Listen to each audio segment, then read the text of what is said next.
Por las buenas siempre, la la la. Por las buenas siempre, la la la. Queremos ver a los niños disfrutando la vida en la mejor condición. Queremos ver las familias resolver los problemas usando la razón. Hola, buenas tardes, bienvenidos. Un saludo para todos los que hasta ahora nos escuchan en la emisora Minuto de Dios y a los que se conectan con nosotros a través de las redes sociales. Comenzamos nuestro programa Por las Buenas Siempre, un programa del proyecto Buen Trato de la Arquidiócesis de Medellín, donde proporcionamos herramientas a las familias y dialogamos en torno a temáticas de nuestros niños, niñas y adolescentes. Un saludo muy especial a todos los presentes e invitadas que nos acompañan el día de hoy en este espacio. El día de hoy tenemos el gusto de contar con la compañía de excelentes profesionales. Primero me presento, mi nombre es Lorena Ramírez, soy psicóloga y voluntaria del proyecto. También contamos con la compañía de las profesionales que se van a presentar a continuación. Bueno, mi nombre es Carolina Cano Sucerquia, soy docente de profesión, agente educativa del programa Buen Comienzo de Medellín.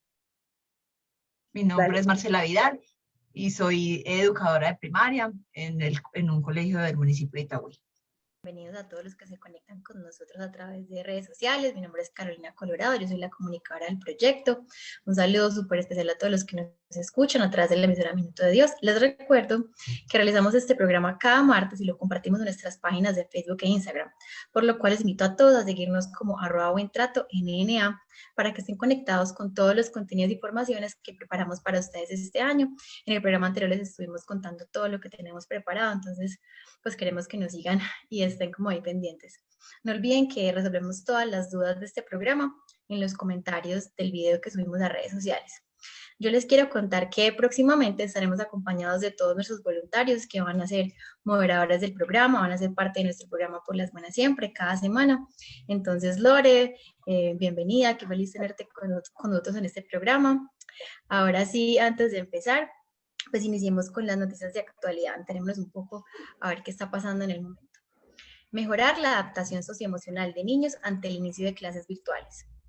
Es muy importante el papel de los padres y educadores en la adaptación de los niños y niñas a esta nueva forma de escolaridad virtual para disminuir el impacto negativo que puede tener el estudio en casa y cómo pueden ser las problemáticas socioemocionales.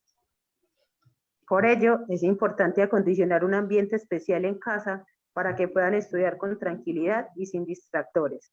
Asimismo, apoyarlos con la organización de sus horarios de estudio, descanso y actividad física, porque estar sentado frente a una pantalla durante un tiempo prolongado agota e incrementa el sedentarismo. Otro de los puntos importantes es la comunicación fluida, que los padres mantengan un contacto con la institución educativa, intercambiando opiniones con los profes sobre cómo acompañar este proceso y si hubiera dificultades, que los padres no puedan resolver. Establecer un plan de apoyo.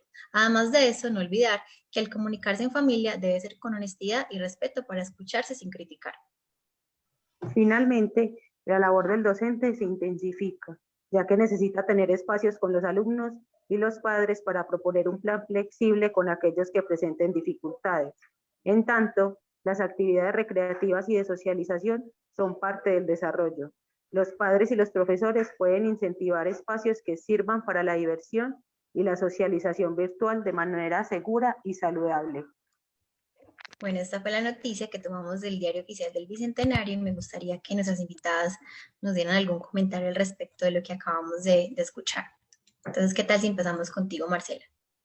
Bueno, respecto a lo que representó el cambio por el tema de la pandemia, que nos toma a todos por sorpresa, ¿sí? Que de golpe estábamos un viernes en la escuela y al martes simplemente lo hicimos a través de una pantalla. En medio de la conmoción, de lo consternante que puede ser, ¿sí? Lo caótico, el miedo que se apoderó de todas las partes en ese momento. El poner en evidencia, no sabíamos un montón de cosas que se iban a poner en evidencia, ¿cierto? Y aún con el miedo, la angustia, la inexperiencia, la resistencia a salirnos de nuestra zona de confort, ¿sí? Que nos sacaran de nuestro saloncito con nuestro Todas. tablero, nuestro marcador, nuestro texto, nuestro televisor, que nos sacaran de ahí y dejaran en evidencia otros asuntos, ¿cierto? Pues simplemente hizo que repensáramos las cosas, ¿cierto? Al principio se vio muy caótico, muy difícil, pero una vez se encauzó y se puso enfrente cuál era el propósito, ¿sí? No se perdió del frente cuál era el rumbo y cuál era la prioridad.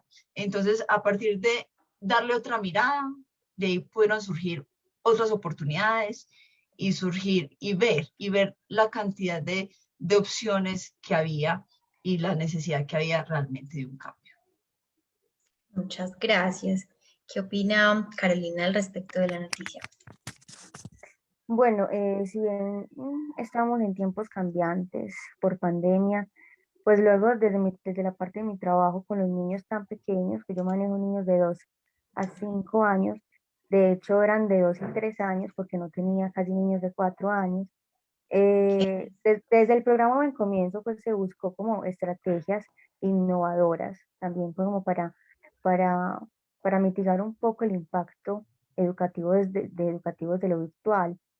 Entonces fue algo difícil empezar, primero hacerles entender a los niños que ya no van a volver al colegio, que van a estar pegados de una pantalla. Y bueno, en mi caso con los niños tan pequeños, eh, lo tomaron fácil, un trabajo muy importante con los papás hacerles entender primero a los papás y enseñarles ese lenguaje de cómo hablarles a ellos para que entendieran que no va a ser fácil lo que se venía, pero sin embargo, con medio de actividades lúdicas, en un trabajo conjunto con las familias y con las entidades también de la alcaldía que también trabaja pues se logró llegar a un buen trabajo, un buen trabajo pues, desde casa. Muchas gracias, Carolina, por tu opinión. Tienen razón, eso al principio fue un caos para todos. Ahora, ¿cómo será para los niños que están acostumbrados a estar todo el tiempo con sus compañeritos? Las profes como son de extrovertidas, tantas cosas, ¿cierto? Pero bueno, ahí vamos mirando cómo en el programa, cómo va haciendo ese acompañamiento, cómo se fue desarrollando a través de la experiencia también de ustedes, los que han estado ahí con los padres y los niños. La pregunta que hicimos fue la siguiente. ¿Cómo has acompañado los procesos educativos de tus niños, niñas y adolescentes en la pandemia? Y esas fueron las respuestas.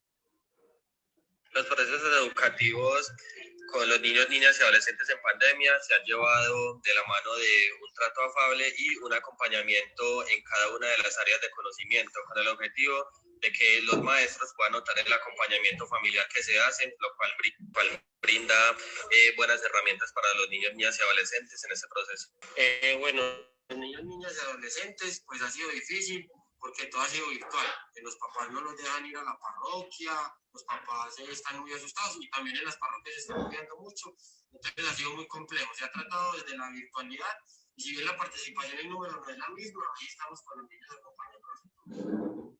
Bueno, los procesos educativos de los niños, yo he procurado mucho trabajar en la parte emocional, porque sé que son también tiempos como muy difíciles y han emergido algunas como emociones que tal vez ellos no son capaces de manejar bien. Y en la virtualidad, pues también que sean espacios amenos donde ellos se puedan distraer.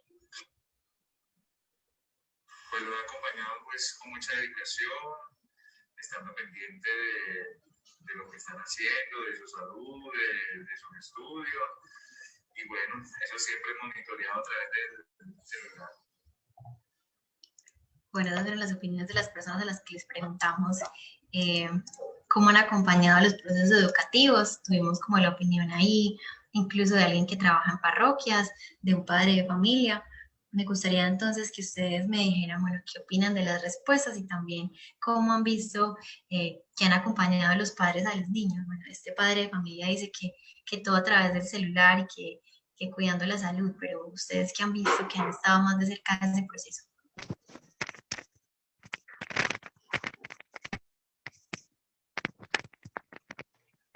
Bueno, Caro, a mí me gustaría hablar un poquito de lo que menciona el padre acerca los niños todo el tiempo pegados del celular. Entonces, era una problemática que veíamos antes de que se hiciera todo el tema de la pandemia y la educación en casa, que todo el tiempo los papás nos decían cuánto tiempo debe estar el niño frente a una pantalla. Y normalmente les decíamos, no, el tiempo debe restringirse, pero entonces llegar a los niños y decirles como no, el tiempo ya no se va a restringir porque ya tienes que estudiar 6 o 7 horas frente a una pantalla, ¿cierto? Entonces creo que sucede esa disyuntiva donde los papás se ven volcados a, a enseñarles nuevamente estos modelos de educación a sus niños, e incluso con la problemática de, bueno, entonces no hay suficientes pantallas para los niños en casa, no hay las herramientas, no hay el personal que los acompañe, porque sabemos que hay papás que tienen que trabajar. Entonces yo creo que hay, a través de lo que se va viendo en el programa a lo largo, vamos a ir como desmenuzando todas esas problemáticas que mencionan como los invitados o eh, con respecto a la educación en casa. Tienes razón, de hecho me hiciste recordar que nosotros como proyecto le decíamos a los padres y cuidadores, no, es que los niños deben coger un celular después de los 12 años, ¿cierto? Entonces las personas no estaban preparadas para tener un dispositivo para cada miembro de la familia, incluso pues ha sido muy difícil el control. Bueno, ¿qué opina Carolina al respecto? Bueno, el proceso de educación con los niños que yo manejo, las edades que yo manejo en un buen comienzo, fue muy diferente a lo que trabajaban en los colegios. Les voy a hablar un poco cómo era. Nosotros, por tener niños tan pequeños, obviamente ellos no están como en la edad de sentarse a un computador, escuchar una clase, aparte porque el nivel de atención de los niños tan pequeños es muy corto. Entonces, nosotros como agente educativa, educativas que hacíamos, nosotros diseñábamos una serie de actividades de experiencias, nosotros las llamamos experiencias, que los niños, que se les facilitaron a los niños realizar en casa, pero que a su vez también aprendieran cosas básicas, sencillas, los colores, los valores, todos los lineamientos de bioseguridad, todas esas pequeñas cosas que a esa edad los niños aprenden. Entonces, ¿qué hacíamos? Planeábamos en un lenguaje entendible para las familias, en una diapositiva, y se la mandábamos a los padres en horas de la mañana, en el horario laboral. Nosotros trabajamos de 8, en la modalidad mía, de 8 a 1:30. Entonces nosotros mandábamos esas experiencias y las familias la leían y realizaban las tareas con los niños y nos enviaban a su vez unas fotos o unos videos de cómo le había ido en la experiencia. Eso se hacía 3 veces a la semana. Entonces los niños, por ser tan pequeños, no dependían tanto de una pantalla. Simplemente la mamá leía la actividad y realizaba la experiencia con el niño, nos mandaba las evidencias y nosotros la consolidábamos. Pero ¿qué pasa? Fue muy difícil, difícil todo este proceso, porque inicialmente los padres, cuando empezó la pandemia, los padres no trabajaban, y yo trabajo pues con población vulnerable, niños de bajos recursos. Los papás no trabajaban, entonces se dedicaban, digamos, un poco a los hijos, y nosotros como en comienzo les brindábamos, como fundación les brindábamos los materiales, el mercado para que lo pudieran hacer. Ellos no tenían que gastar, digamos, dinero para comprar algún material. Pero a medida que iba pasando el tiempo, como la monotonía de la tarea de hoy, ya empezaron a trabajar, empezaron a tener menos tiempo con los niños, y ya los niños no mandaban evidencia, entonces ese proceso se perdía. Después, bueno, comenzó vio esa dificultad y empezó, bueno, vamos a hacer llamadas telefónicas y vamos a hacer encuentros grupales. ¿Qué pasaba? Los niños no tenían internet, o se les caía el internet, o la mayoría de niños al cuidado de la abuela, y las abuelas no manejaban instrumentos pues tecnológicos, no sabían. Y era muy difícil uno decirle, no, es que lo tienes que hacer porque necesitamos evidencia. Entonces, uno que hacía, simplemente llamaba a la familia, le explicaba, mamá, puedes hacer esto, puedes hacer lo otro.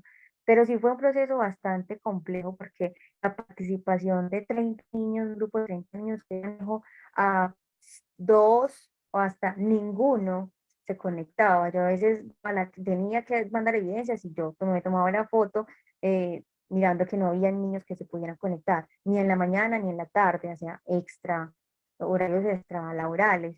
Pero entonces ese proceso fue muy difícil, independientemente pues de que fue diferente a los procesos que se viven en los colegios. Yo acá vivo con mi prima, ella está en el grado 10º, 11, y ella todo el tiempo era pegada en la pantalla, ya leía y leía y no entendía, entonces grababa la clase y volvía a mirar, entonces fue un proceso bastante complejo. Y como yo también trabajo en parroquias, lo mismo me pasó en la catequesis de primera comunión y de confirmación. Yo daba la clase y los niños no se conectaban, al final de los 10 que tenía solamente terminaron el proceso 2, pero por eso mismo, por la monotonía, por la Qué dificultad en duro. la conexión. Entonces así fue como bastante complejo el proceso. Sin embargo, las familias muy dispuestas, las pocas familias dispuestas, y uno también buscando las estrategias de imprimir para que lo realizaran. Pero bueno, igual se terminó el año y empezamos de hecho el año así, todavía en la virtualidad. Claro que sí, todavía seguimos y todavía nos sirven mucho todos los consejos que ustedes nos pueden dar el día de hoy. Cuéntame, Marcela. Bueno, con respecto al papel de los padres, ¿cierto? En lo que fue el cambio del aula física al aula virtual. Respecto a mi experiencia, fue grata, ¿sí? Pese a la resistencia al cambio. Eso fue por parte tanto, eso fue un asunto de los adultos, ¿sí? Yo veía que los niños por el proceso en el que estaban, por la etapa en la que estaban, yo el año pasado estaba con segundo de primaria, los niños todavía están en esa etapa de elasticidad, ¿sí? Los niños la tecnología es amable con ellos, ¿cierto? Ellos no le tienen miedo a hundirle un botón, cosa que uno ya está, si le da miedo hundirle el botón, ellos exploran sin miedo. Entonces, esos miedos, esa resistencia al cambio, se la transmitimos nosotros a ellos, ¿cierto? Y no, y qué pereza, sí. Entonces, obvio, los niños son repetidores, entonces, una vez viviendo en ese entorno, no, qué pereza la clase así, no, esto no lo entiendo, esto cómo funciona, de dónde. Entonces, uno a veces veía a los niños reflejadores, ¿sí? Pero ya en el proceso, que todos fuimos aprendiendo, ¿sí? Y que aún así los niños fueron ganando autonomía, entonces vimos que podía hacerse un proceso efectivo, ¿sí? Obviamente. Hay una palabra clave en este proceso y es que maestros y papás tenían que ser aliados, o sea, más que nunca, más que antes, más que en cualquier momento de la historia. Entonces, para que el proceso fuera efectivo o medianamente efectivo, ¿sí? Debíamos ser aliados, ¿sí? Debíamos comprendernos, debíamos proponer, debíamos escucharnos, debíamos facilitarnos las cosas, sobre todo ser unos facilitadores, ambas partes, ¿cierto? Ceder. Entonces, en medio de lo caótico que fue, entonces salieron a flote o se trabajaron muchas habilidades, ¿cierto? De todas las partes, maestros, papás y estudiantes. Muchas gracias. Bueno, podemos de pronto continuar. Ya hemos hablado un poquito pues de todo lo que es el tema de la educación en casa, pero bueno, les quiero recordar, ese es el tema del día de hoy. Es bien sabido que a raíz de la pandemia, en la complejidad de estudiar y de trabajar en el aislamiento, nos puso unos retos súper grandes que no esperábamos, que pensábamos que todo sería temporal, que no, que esto va hasta agosto, que no, que va hasta enero, y ahora pues con la vacuna que se va a seguir demorando. Entonces, poco a poco ha sido necesario organizarnos por completo, enfrentar esta situación de la mejor forma posible. Por eso hoy tenemos a unas invitadas muy especiales que son como expertas en esto de la educación en casa, que les ha tocado tanto por todo este año. Entonces, bueno, ya empezamos con esa parte de la voz de la experiencia. Entonces, continuemos. Me gustaría hacerle una pregunta a Marcela, y sería la siguiente. ¿Cuál es la reacción general del estudiante, pues como frente a la virtualidad, cierto? Ya nos contaste que los niños empezaron pues como, pues, me imagino que flexibles, que todo pues siempre han cogido una tablet desde chiquitos y empezaron de pronto a escuchar, bueno, no, es que esto está muy difícil, es que el COVID, ¿cómo fue, digamos, ese proceso que tuviste con los papás? Para ellos explicarles por qué tenían que estar en la casa, qué era este virus, y en medio de todo eso puedes empezar todo este proceso de aprender desde el hogar. Bueno, resulta que los niños están sobreinformados, ¿cierto? Entonces, cuando se llegó el día, ellos sabían más que yo. Entonces, ellos Sí, empezaron, ¿cierto? Con todo eso que traían, con todo eso que escuchan y de dónde venía y para dónde íbamos, ¿cierto? Em, no podemos generalizar, ¿sí? Pero haciendo un análisis entre lo que es la educación en el colegio, la educación tradicional, y lo que pasó a ser la educación desde la casa, hubo a quienes les benefició enormemente, ¿sí? Y hubo a quienes les afectó en lo que fue en sí su proceso de aprendizaje, ¿sí? Más allá en el proceso de aprendizaje, ¿sí? Porque mientras para unos el compañerito, el cuaderno, el sticker, el lápiz bonito, el libro, el juguetico es un distractor en el salón, ¿cierto? Y eso le interesa más que prestar atención en la casa, ¿cierto? Con su mamá al lado, con su papá pendiente. Entonces le canalizaron más la atención. Entonces su proceso de aprendizaje fue muy efectivo. Mientras para otros que estaban en su casa donde habían más niños, donde la abuelita escuchaba las noticias a todo volumen, donde el vecino ponía música, ¿cierto? Entonces hubo unos elementos en ese contexto que no le favoreció al niño para que pudiera centrarse, para que estuviera con condiciones aptas, porque no sé, me cuestionaba mucho cómo un niño iba a estar con la profesora al frente y la música atrás y el otro jugando. Entonces, obviamente, eso se vio reflejado en ese proceso de aprendizaje. El niño no escuchaba bien, le costaba pues mucho como seguir las instrucciones, las indicaciones, ubicarse, dónde estábamos, en qué materia estábamos, ¿cierto?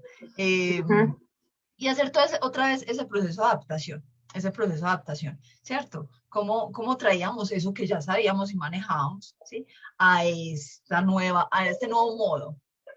Entonces, hubo a quienes les favoreció muchísimo y hubo a quienes no les benefició tanto. Eso no se puede generalizar, pero es lo que uno puede notar, pues, que pasó muy evidentemente. Con respecto al proceso de sí, aprendizaje. Con respecto a los sí, papás, claro. lo mismo. Bueno, con respecto a los papás, lo mismo. Hay a quienes muy, pues muy buena relación con la tecnología y entonces antes le colaboran a uno, no, profe, esto se maneja así, yo manejo esa plataforma así, no, mira, vétase por acá. Como hay otros que no tenían buena relación con la tecnología, entonces obvio, no, si no lo sé es porque eso no sirve. Si yo no lo manejo, si no soy capaz es porque lo que no sirve y lo que es malo es eso, ¿cierto? Y no darnos cuenta que nos tenemos que darle el tiempo, ¿cierto? Para esos aprendizajes, sino que nos toma como un desespero y creemos que lo tenemos que saber ya y lo tenemos que solucionar ya y tenemos que dar evidencia ya y tenemos que, entonces eso perturba un poco a la gente, altera los ánimos, nos desesperamos y bueno, pero es un proceso de mucho acompañamiento y de mucha mediación, sobre todo pues como por parte del docente de comprender como todos esos asuntos que en la cotidianidad se da, ¿cierto? Gracias, Marce. También quería como preguntarle a Carolina como cuáles son como esos modelos contemporáneos que se venían aplicando que en este momento siguen siendo útiles para la educación y cuáles son esos beneficios de ese estudio en casa con esos modelos. Bueno, desde el programa Buen Comienzo se trabajaba el modelo cognitivo, entonces la gente transmite su conocimiento y el niño lo recibe y viceversa. ¿Qué pasa con este modelo desde lo virtual? Como ya la gente educativa no tenía tanto contacto con el niño, es que de hecho fue muy escaso. Nosotros empezamos a tener encuentros grupales como 2 meses, 3 meses después de la pandemia. Nosotros pues con los niños, entonces los niños no veían esa figura de que esta es mi profe y mi profe sabe algo, me quiere enseñar y a su vez el niño aprende algo entre los dos aprendemos. Esa parte, ese modelo pues que se venía trabajando, y también el constructivista donde entramos, construimos entre profe, alumno y alumno-profe, se perdió demasiado. Yo diría que ya el ente educado, es el profe, como tal ya perdió mucho esa función.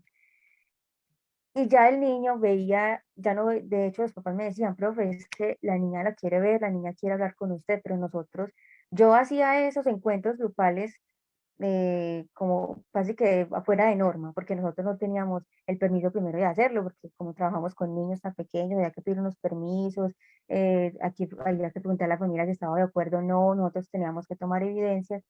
Entonces, ese tipo de trabajo se perdió demasiado por el poco contacto que nosotros teníamos con los niños. Y los niños ya era con el papá, con los hermanitos, con la persona que, que lo cuidaba y no veía, digamos, como una autoridad en la enseñanza porque los papás mismos me decían, es que tú, me decían, profe, es que el niño dice que es que yo no soy que es que yo no soy la profe, que es que quiero estar con la profe, es que la profe me enseña así, es que la profe lo hace así, es que la profe esto y eso. Entonces, ese tipo de modelos que se venían trabajando eh, actualmente, pues sí, sí se perdió demasiado. Claro, yo te lo preguntaba es porque tú en buen comienzo trabajas pues, con chicos, con niños más pequeños, pero también se puede evidenciar cómo ese modelo clásico o tradicionalista se va, ¿cierto? Queda opacado un poco. Entonces ya vienen como impactando otros modelos más como humanistas, como escucha activa, donde se centra en la persona, nos tenemos que centrar en el niño. ¿Quién?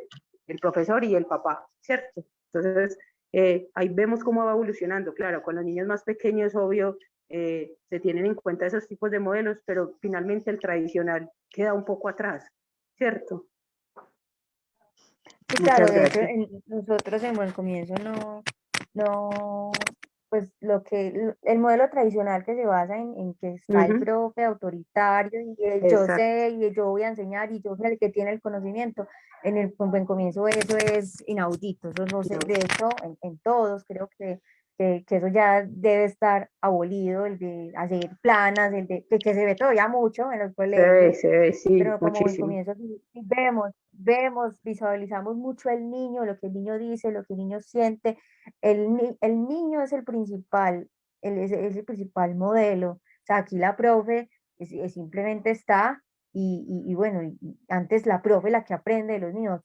Yo aprendí en este trabajo a que en realidad los niños son los que los enseñan a uno cosas en su forma inocente de ver la vida y cómo nosotros como adultos, digamos, perdimos esa capacidad de asombro que tienen los Ujú. niños y de ver, por ejemplo, que entre una mariposa al aula de clase y esa mariposa para ellos es un mundo completamente distinto. Y bueno, ¿y por qué está la mariposa aquí? ¿Dónde viven las mariposas? Y a partir de las mariposas, bueno, las preguntas que los niños tienen, hacer un proyecto educativo. Eso es lo que más Ujú. me gusta de Buen Comienzo, como esa libertad de enseñanza que se brinda desde lo que nos pueden aportar las profes y los mismos niños.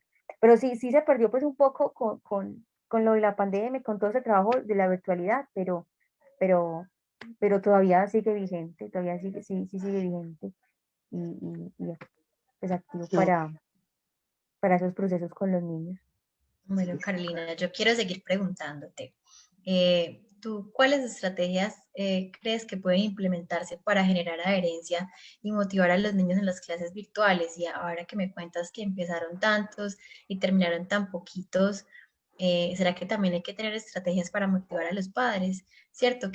¿Cuáles serían también esos beneficios que puede tener estudiar desde casa, que uno puede como transmitirle a los padres y a los niños que quieran continuar el proceso? Pero hay una parte muy difícil, ahí es el tiempo de los padres. Uno como agente educativo, como docente dice, ay, es que hay niños muy difíciles, hay niños que son imposibles. Y no nos detenemos a pensar que los difíciles son muchas veces hasta los padres de familia. Entonces, bueno, la motivación que yo les hago pues, a los padres es primero, como agente educativa, ser flexible, ¿cierto? Si bien yo trabajo desde las 8 hasta la 1:30 de la tarde, y hay papás que trabajan y que a las 5 de la tarde ya están llegando a las casas y obviamente llegan cansados, llegan. llegan con ganas de que tengo que hacer almuerzo, que tengo que atender el niño, el esposo, la pareja, la familia. Es ser flexible primero que todo. ¿Cómo lo hacía yo? Bueno, vamos a mirar qué cantidad de familias se pueden conectar a cierta hora o digamos un fin de semana. Y bueno, los niños pequeños, no, hablo pues desde mi experiencia, los más pequeños, les encanta verse en la pantalla con los amigos y ver videos. Y a partir de esos videos, preguntarles. Entonces, eso yo lo utilizaba demasiado y me funcionaba demasiado. Entonces, yo ponía, bueno, un video, o yo, por ejemplo, utilizo otras habilidades mías. Yo soy músico, yo canto y toco pues varios instrumentos. Entonces, es mira, como los niños son tan visibles y tan atentos, digamos, a algo tan novedoso, entonces utilizaba esas estrategias y bueno, para mañana les tengo una sorpresa, papá, mamá, vamos a motivarnos bastante, nos va a visitar una persona, voy a tocar un instrumento, vamos a cantar juntos. Es como eso, saber cómo llegarle primero a los papás, porque si uno le llega a los papás, le llega fácilmente a los niños. Entonces sí, eso como primera instancia, ser flexible, entender pues como las situaciones. Uno también tiene familia y también pues no es se trata como de regalar tiempo, sino de, bueno, acomodémonos como por el bienestar de los niños. En fin y al cabo, lo que nos interesa ahora es el bienestar y la atención de los niños. Entonces eso es como la forma como yo lo implemento. No sé si de pronto te respondí bien. No, sí, está muy claro, Sí. muchas gracias. Puedo ahí de pronto complementar algo. Claro. Mi propuesta como maestra, ¿sí? Donde sea que me pongan, es enseñar para la vida, ¿cierto? Yo no tuve ningún desertor en grado segundo, ninguno. Pese a varias cosas que surgieron, todos permanecimos, terminamos bien, muy bien. Entonces, cuando tú educas para la vida, ¿sí? Hay que enseñarle a la gente que pese a las circunstancias, sea lo que sea que nos pase, donde sea que estemos, ¿sí? Tenemos que continuar. Y que eso nos ayuda a trabajar otras habilidades, ¿sí? Como la resolución de problemas, la habilidad para adaptarnos, la creatividad para solucionar esos asuntos que nos surgen. Entonces, mi propuesta fue a los papás, pues mostrémosles a los niños, ¿sí? Hoy les tocó con una pandemia, mañana les va a tocar con otra cosa, que siempre hay solución, ¿cierto? Que siempre vamos a encontrar una manera de hacer las cosas, que entre todos, si proponemos, si aportamos, podemos salir airosos, ¿cierto? Tener éxito en nuestras metas, nuestros proyectos, en lo que sea que queramos cada uno para nuestras vidas. Entonces, cuando tú en parte sí, había que venderle la idea a los papás, por decirlo de algún modo, ¿cierto? Y que ellos lo vieran así, no que vieran la crisis, el problema, el no sé qué, el encierro, y entonces qué va a pasar con la economía. Obviamente de adulto a todo nos atañe y nos acongoja eso, pero uno como maestro no tiene que saber que su prioridad está centrada en que tiene esos chicos ahí que lo están viendo a uno, que uno es un referente para ellos. Entonces, si usted entra en crisis y se derrumba, entonces, ¿qué les está mostrando a ellos? Igual que como papás, o sea, si entras en crisis y te derrumbas, eso va a afectar directamente a los chicos. Entonces, fue un trabajo mental, emocional, que tocó hacer con todo el entorno, tanto mi entorno propio como con el entorno de cada uno de los niños, ¿cierto? Entonces fue mostrarles que sí, estamos en pandemia, sí es difícil, sí algunos no tienen cómo conectarse, sí hay XY faltante, limitante, sí, pero aún así el ser humano tiene esa habilidad para salir bien librado de todas esas situaciones. Entonces, yo creo que cuando uno tiene claro esos propósitos, ¿cierto? Va encontrando la forma, va encontrando la forma. Bueno, escuchándote, Marce, acerca de todo ese acompañamiento, me surge también una duda, porque constantemente los papás llegan con todos esos problemas emocionales, donde nosotros los psicólogos y nos dicen, entonces, ¿cómo acompaño al niño si él es indisciplinado?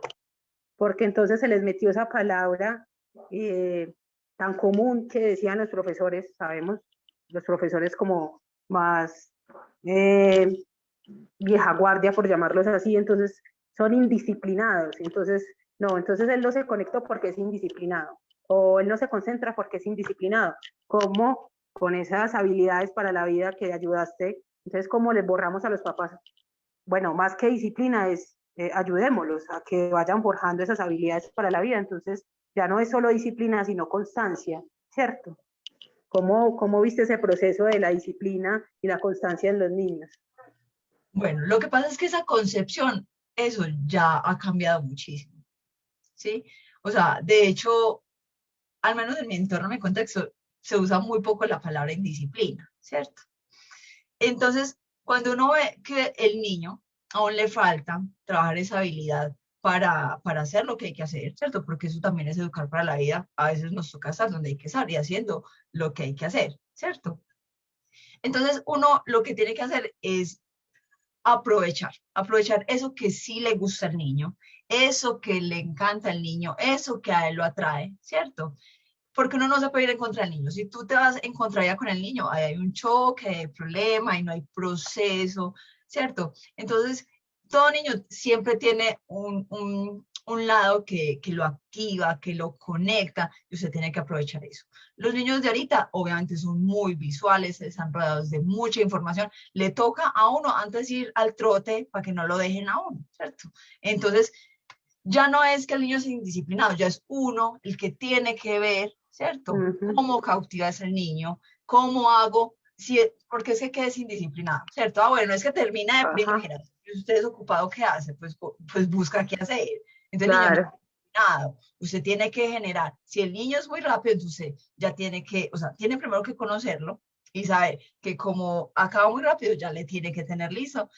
Claro. Que otra labor, entonces ayude, hagamos trabajo colaborativo, entonces socializa, entonces listo, ¿cierto? O sea, es tomar todo eso positivo que nos puede dar ese niño y que lo beneficie tanto a él como a todo su grupo, ¿cierto? Porque todos los niños siempre tienen algo que aportar, siempre.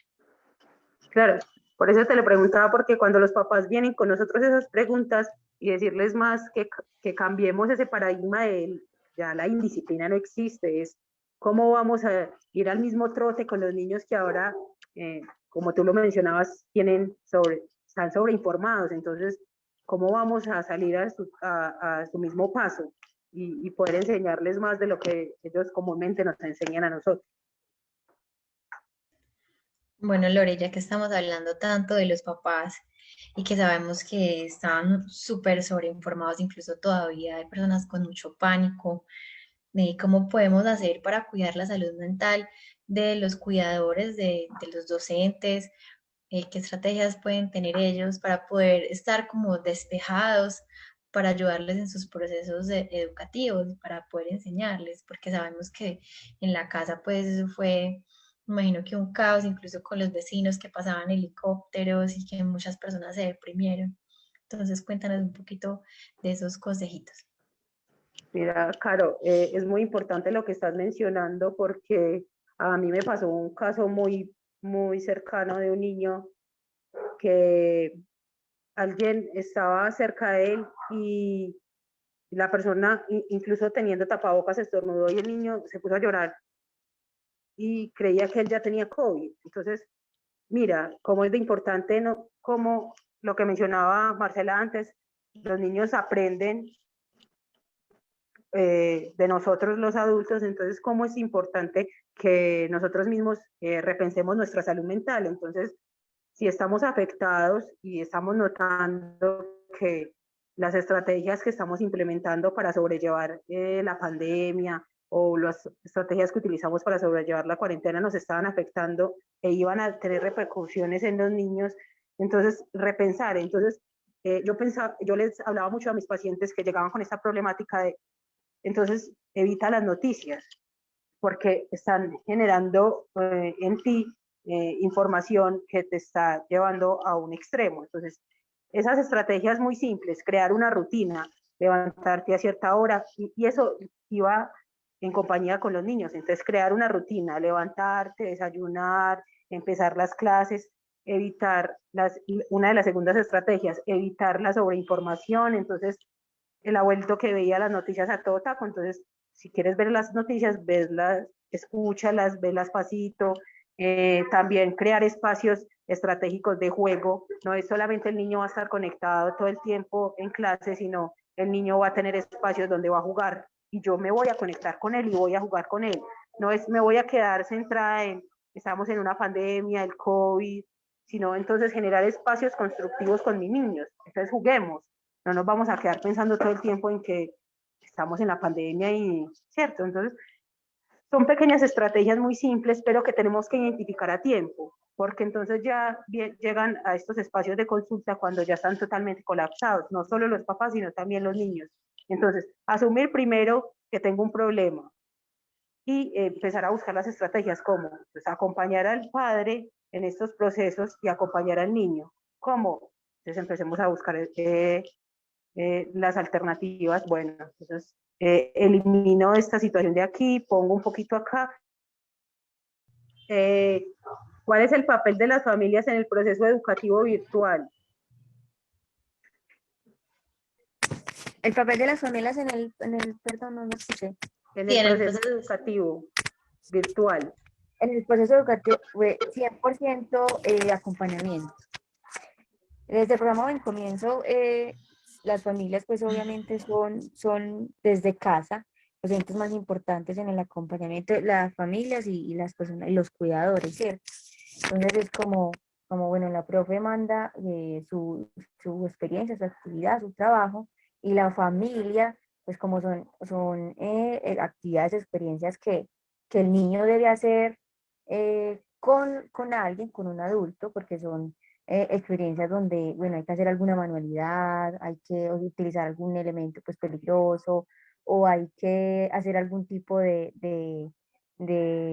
ejercicio. Entonces 100% pues acompañamiento, aunque considero que el papá, la familia, desde lo virtual, tiene que ser profe, tiene que ser padre, tiene que ser hasta niño, porque de verdad que en esto de la virtualidad, sí les toca que hacer demasiado. Nosotros, pues desde casa organizamos nuestro itinerario y mandamos, pero no sabemos a ciencia cierta cómo es el tiempo del papá. Si bien nosotros hacemos unas llamadas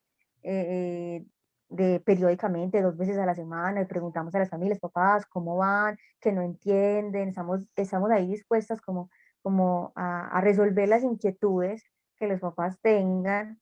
Ellos pues, se les dificulta mucho, más que todo por el tiempo. Inclusive algunos padres se enojaban con uno, les decía, ay, pero es que, profe, es que yo lo matriculé es para que usted sea la profe, es que usted es la profe, yo no, yo por eso lo metí a un centro infantil, porque es que yo no sé cómo enseñarle a mi hijo. Entonces se desesperaban, no hacían nada porque no sabían cómo hacerlo o porque simplemente no querían. Entonces, sí, el papel como de los papás dentro de ese proceso sí es como el 100% acompañar, acompañar y formar a los niños en ese proceso.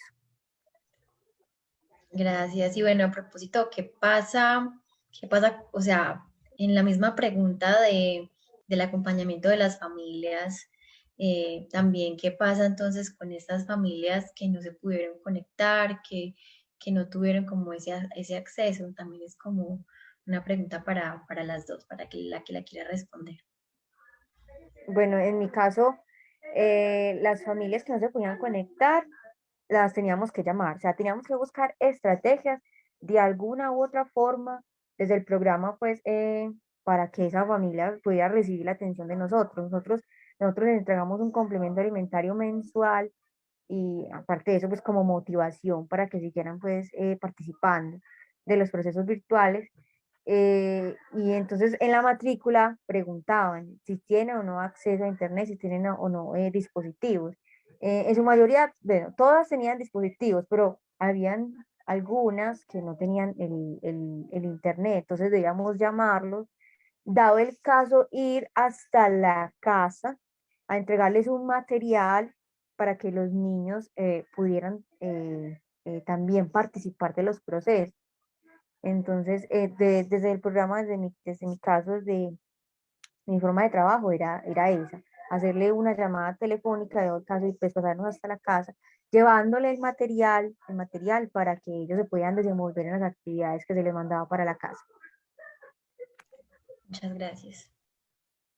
Bueno, con respecto al asunto que, a ver, yo siento que la pandemia, siento no, obviamente creo que ya es, todos lo sabemos, la pandemia hizo visible, hizo más visible, porque ya existían, todas esas dificultades, ¿cierto? Personalmente, pues en mi institución no hay ese inconveniente, pero sí tengo muchas compañeras, ¿cierto? Que estaban en otras instituciones donde definitivamente eran 2, 3 niños en un mismo hogar, un solo celular. Entonces, en ciertos encuentros con ellas les preguntaba, y entonces, ¿ustedes cómo van a hacer? Tenía una compañera que tenía tercero, le decía, entonces, ¿usted cómo hacer para enseñarla a dividir, por ejemplo? Entonces, sí, ¿qué toca? Mire, definitivamente es cuando el maestro en evidencia su mayor herramienta, ¿sí? Que es la pedagogía y la didáctica, ¿sí? La didáctica te permite a ti lograr un objetivo con lo que hay. Poquito, mucho, más o menos, ¿cierto? Entonces, ese uso de esos recursos en un contexto para un público, ¿sí? Que te obliga a pensar el cómo, el por qué, el para qué, ¿cierto? Entonces, el elemento primordial ahí fue la habilidad para el maestro hacer cercano eso que para algunos está alejado, ¿cierto? Un solo celular para 3, nos acomodamos a las 6 de la tarde. Yo tenía compañeras que daban clase a las 7 de la noche, porque el papá llegaba y era el momento en que le podía facilitar el celular al niño. También usted como maestro, decirle al papá, no, venga, es que es importante, estamos en pandemia, pero no vamos a dejar de aprender, está en tercero, está en segundo, está en quinto, no podemos dejar que el niño se quede rezagado. Entonces, porque imagínense el papá llegar, uno en medio de estas circunstancias, lo difícil que fue para muchos papás irse a trabajar en medio de pandemia, ¿cierto? Primero por su instinto de conservación, si salgo me contagio, llego y tengo que ser muy precavido porque entonces contagio a mis niños, a los abuelos. Entonces, en medio de todo ese caos, de esas circunstancias que nos rodeaban, de ese miedo, de esa incertidumbre, que el maestro hiciera la labor de invitar al papá, de convidarlo a que se uniera y a que no desistiera, a que no decayera, ¿cierto? Entonces fue un trabajo muy arduo de muchos de mis colegas, de muchísimos. Vi su arduo trabajo, su dedicación y buscando la forma y los medios de que ninguno de sus niños se quedaran atrás. Muchas gracias. Bueno, ahora me gustaría que fuéramos cerrando un poco este programa que a veces se hace cortico para todo lo que tenemos que hablar. Me gustaría que nos compartieran un poco sus recomendaciones con respecto al tema del día para todos los padres, cuidadores y comunidad que se conecta con nosotros, que nos escucha. ¿Cuál sería como ese último consejo, esas últimas palabras para los que aún siguen en educación en casa? Para los que no saben bien cómo manejar la situación y pues en general lo que quieran decir, pues como para ir finalizando. Entonces, ¿qué tal si comenzamos con Carolina? Bueno, como primer consejo, si ven a los padres de familia que están teniendo ciertas dificultades, que sienten que no van a poder, que busquen ayuda. Sí, eso es lo más importante. Si sienten que se van a volver locos, que no van a poder, que necesitan ayuda, que es muy difícil, porque es difícil, no deja de serlo. Buscar ayuda, reconocer que necesitan ayuda y busquen ayuda. De programa con nosotros en comienzo tenemos un equipo psicosocial, tenemos nutricionista, trabajador social y psicólogo. Y la idea con esas llamadas telefónicas a las familias es mirar, preguntar cómo va el niño, cómo van ustedes, qué dificultades tienen, y las familias a uno lo escuchan y se desahogan, digamos, con uno muchas familias. Entonces, uno como no es profesional en psicología, uno qué hace, uno lo remite. Y créeme que así se me facilitó bastante el trabajo con algunas familias y más que todo con las familias que tienen niños con diagnósticos con necesidades educativas especiales. Entonces eso como primera instancia, buscar ayuda, reconocer que necesitan ayuda y buscarla. Segundo, no desistir porque si bien esto es pasajero, no ha pasado, pero va a pasar, estamos seguros de que va a pasar. Cuando no sabemos, todavía estamos en ese proceso, es tener esa certeza de que va a pasar, de que va a pasar y que bueno, algo bueno saldrá de esto. Algo bueno como que, bueno, más tiempo en la familia, como esa comunicación padre-hijo, bueno, qué bueno saber sentarme conmigo en una clase, si lo puedo hacer, sentarme conmigo en una clase, bueno, cómo es una clase de matemáticas, cómo se dirige el profe a los alumnos, a mi niño, cómo es la forma de participación de mi hijo frente a las clases. Eso también es importante y bueno, tercero, no desesperar.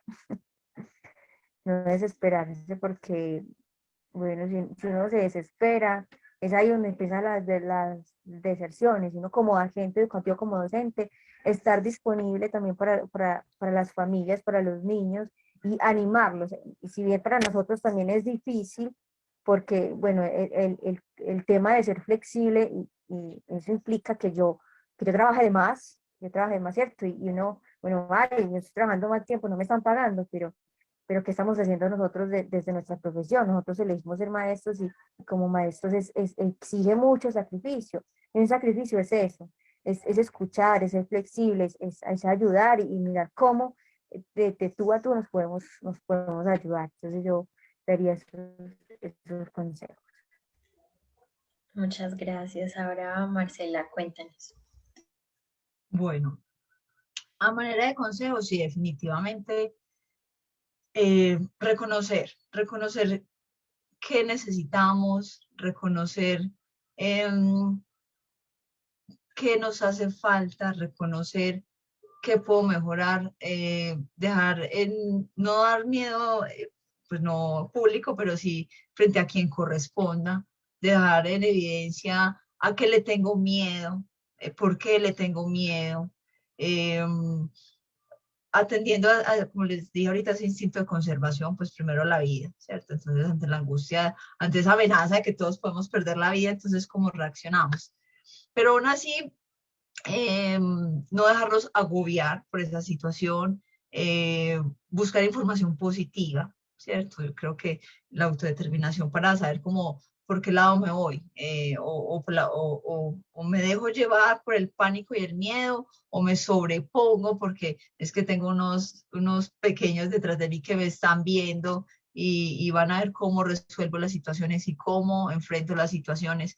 Entonces, buscar esa ayuda, buscar ese apoyo, primero tratando de entenderse qué es lo que siente, de autoentenderse y mirar qué es lo que siente, por qué actúa así, por qué piensa así, y luego pues entender que lo que les decía ahorita es algo circunstancial, no es definitivo, pero la vida no paró, la vida, pues obviamente hay un número de pérdidas de vida muy lamentables, ¿cierto? Pero los que aún continuamos acá debemos seguir con ese proceso y tenemos que tener resiliencia, ¿cierto? O sea, reponernos, tener la habilidad de seguir, aún pese a lo trágico y muy lamentable y muy triste y muchas personas muy cercanas perdieron familiares a causa del COVID, pero definitivamente la vida nos obliga a seguir y eso lo tenemos que aprender y enseñar entre todos, ¿cierto? Pero sobre todo yo creo que lo más importante es, pese a que la vida estuvo mediada por la tecnología, ¿cierto? Y aún sigue, y yo creo que se va a implementar más y nos da un montón de experiencias, un montón de aprendizajes nuevos, y ella llegó, ya estaba, sí, pero no le parábamos como mucha atención, solamente como algunos, se nos metió a todos, la tecnología se nos metió a todos en la casa, ¿sí? Y creo que hay muchas cosas para aprovechar de ella, ¿cierto? Hay muchas cosas para aprovechar de ella. Llegó, se va a quedar.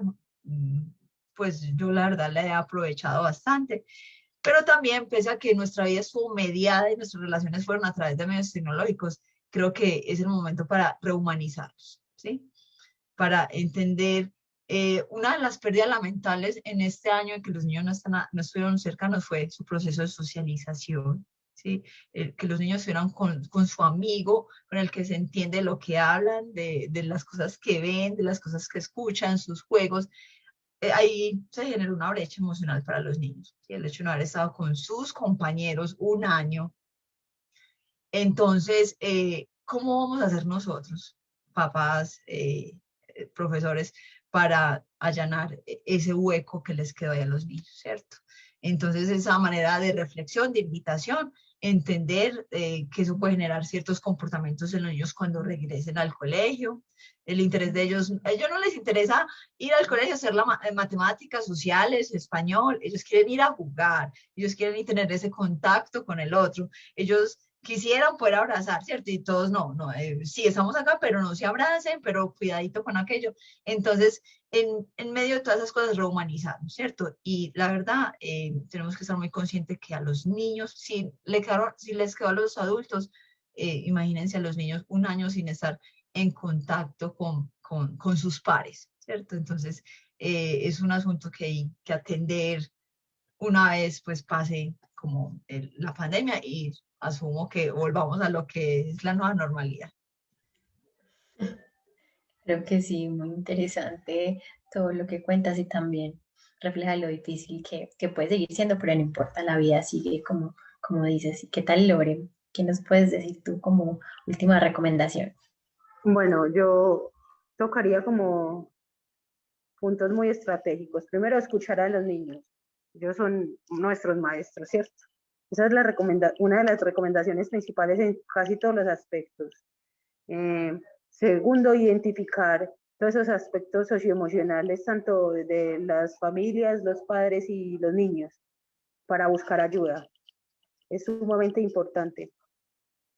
El tercero, el acompañamiento día a día y como el acompañamiento y la camaradería entre los padres y los profesores. Reconocer a nuestros profesores y a nuestros docentes como fichas importantes en todo este proceso.